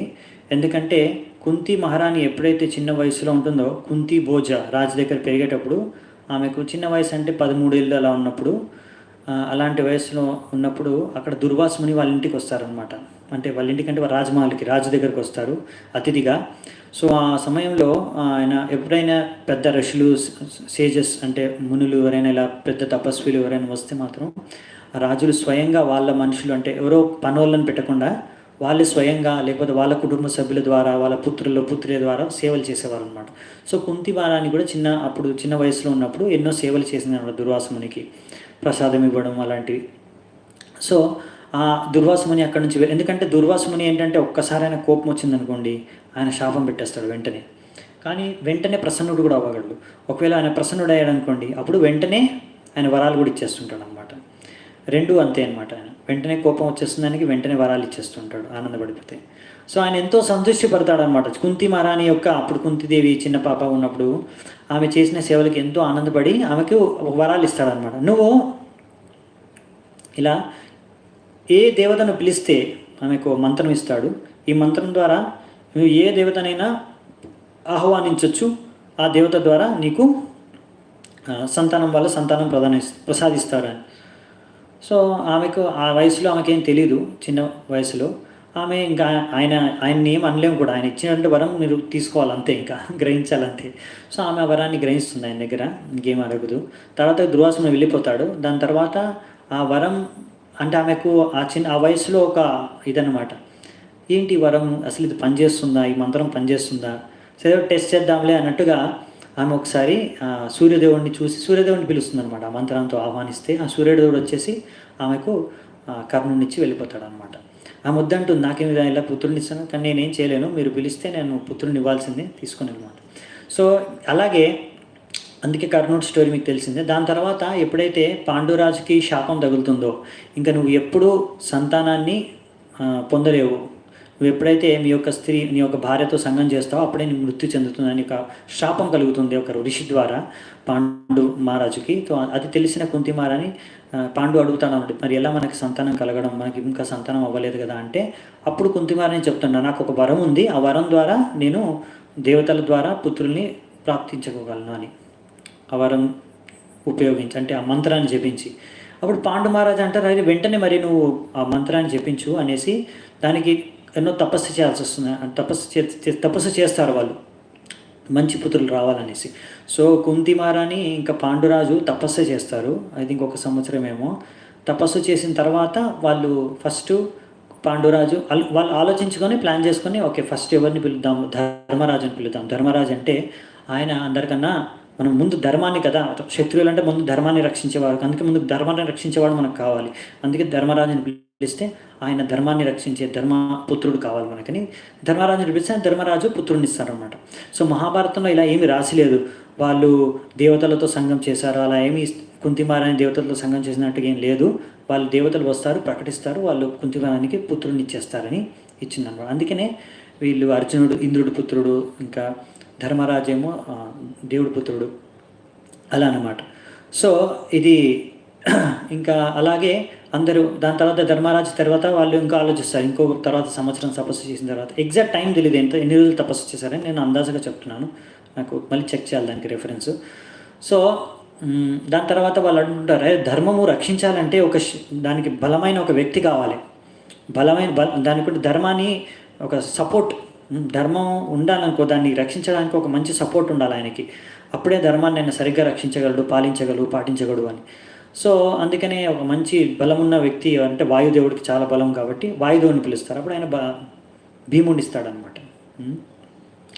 భీముడు ఎంత శక్తివాడు అంటే ఎంత బలవంతుడు అంటే చిన్నప్పుడు శిశువుగా ఉన్నప్పుడే ఆమె కుంతిదేవి చేతిలోంచి జారి పడిపోతాడు అనమాట కింద. జారిపోయినప్పుడు అంటే ఆమె ఒంట్లోంచి జారి కింద పడితే ఆ బండ మీద పడతాడు, ఆ బండ పగిలిపోతుంది అనమాట. అంత శక్తివంతుడు అన్నాడు చిన్నప్పటి నుంచి భీముడు. సో దాని తర్వాత అలాగే మళ్ళీ అనుకుంటారు, మనకి ఇప్పుడు శక్తి వచ్చింది, ఇంకొకరు ఎవరైనా మంచి యోద్ధ, వీరుడు, ధనుర్ధారి అలాంటి ఒక మంచి యోద్ధ కావాలి అనేసి ఇంద్రుడిని పిలుస్తారు. అలా తర్వాత ముగ్గురు వచ్చిన తర్వాత మాదిరికి కూడా పిల్లలు కావాలనుకుంటుంది, నాకు ఆ మంత్రం ఇవ్వమంటే సరే అనేసి ఆమెకు కూడా మంత్రం ఇస్తే ఆ మంత్రం ద్వారా నకుల సహోదరు అంటే అశ్విని కుమారుని పిలుస్తుంది ఆమె. సో నకుల సహోదరులు పుడతారనమాట. మాదిరికి ఇస్తారు వాళ్ళు సంతానం. సో మాదిరి సంతానం అనమాట, అందుకే నకుల సహోదరులు. అందుకని ఆమె మంత్రం చెప్పించి ఆహ్వానిస్తుంది వాళ్ళ దేవతల్ని. సో ఆ విధంగా కుంతిదేవికి 5 పుత్రులు ఉంటారు, అందుకనే కదా చెప్పుకున్నాం కదా ఒకసారి, కుంతిదేవి 5 మంది పుత్రులు ఉన్నారు, చిన్నపిల్లలు ఉన్నారనేసి ఆమె చనిపోదు. పాండురాజుతో పాటు చితిమంటల్లో ఆమె వెళ్ళిపోదు, ఓన్లీ మాదిరి వెళ్ళిపోతుంది అనమాట.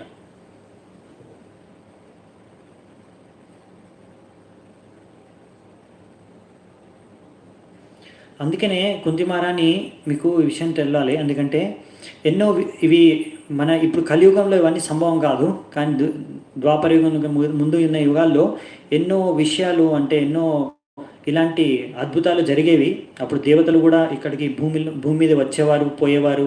అర్జునుడు కూడా స్వర్గానికి పోతాడండి. అంటే అప్పుడు ఇంటర్ ప్లానెటరీ ట్రావెల్స్ అనమాట. అంటే ఈ ఒక గ్రహం నుంచి ఇంకో గ్రహానికి వాసులు, అంటే యోగ్యత కలిగిన వారు వెళ్ళేవారు అనమాట.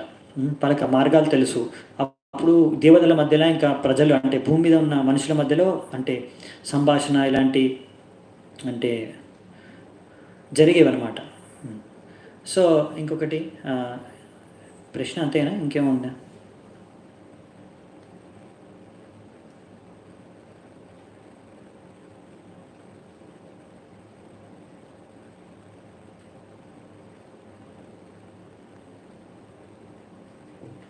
ఆ రూమర్ ఏంటో నాకు తెలియదండి. ఎగ్జాక్ట్ రూమర్ ఏంటో చెప్తే అది నాకు అర్థమవుతుంది. నాకు రామానంద్ సాగర్లో ఏం రూమర్ ఉందో నాకు ఎగ్జాక్ట్ తెలీదు.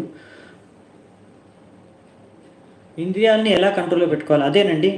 మనం ఇంద్రియాలని రిషికేన సేవనం. Same clarification is given. Okay. So ఇంద్రియాలని రిషికేన సేవనం. సో రిషికేన సేవనం అంటే మనము భగవంతుడు రిషికేష్. ఇంద్రియాలని నియంత్రించే శక్తి మనకు లేదండి. యాక్చువల్లీ చెప్పాలంటే అది ఓన్లీ భగవంతుడికే ఉంది. సో మనం ఎప్పుడైతే మన యొక్క ఇంద్రియాలని భగవంతుడి సేవలో పెడతామో అప్పుడు భగవంతుడు మన ఇంద్రియాలని యాక్చువల్లీ నియంత్రిస్తాడు. అంటే నియంత్రణలోకి వస్తాయి, మన నియంత్రణలోకి భగవంతుడి సేవలో పెట్టడం ద్వారా. ఎందుకంటే అది భగవంతుడి సంభవం అన్నమాట. అందుకే మనం రిషికేశ సేవనం. సో భగవంతుడికి సేవలో పెట్టాలన్నమాట. అది ఈజీ, అన్నిటికన్నా ఈజీ. అదే మనం చదువుకుంటాం, ఇంకా మనం మొత్తం అయిపోలేదు భగవద్గీత.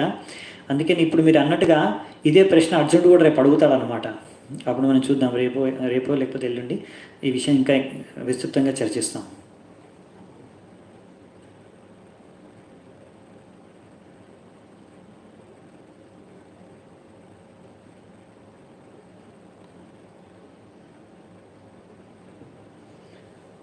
ఓకే, సో మనం మరి ఈరోజు ఇక్కడ చర్చను ముగిద్దామంట మీ అందరూ. సో ఈరోజు నేను షార్ట్గానే పెట్టాను అనమాట, ఎందుకంటే అప్పుడప్పుడు లెందీగా అయిపోతుంది క్లాస్. నిన్న లెందీగా జరిగింది కనుక ఈరోజు కొంచెం షార్ట్గానే బెటర్ అనుకున్నాను. మళ్ళీ రేపు ఎల్లుండి శ్లోకాలు ఎక్కువగా ఉంటాయి. సో మనం ఇక్కడ ముగిద్దాము. మీ అందరికీ ధన్యవాదాలు ఎంతో ఓపిక విన్నందుకు. హరే కృష్ణ. शिल प्रभुपाद की जय. श्रीमद् भगवद गीता की जय. समवेत गौर भक्त वृंद की जय. निताय गौर सीतनाथ प्रेमानंदे हरि हरि बोल.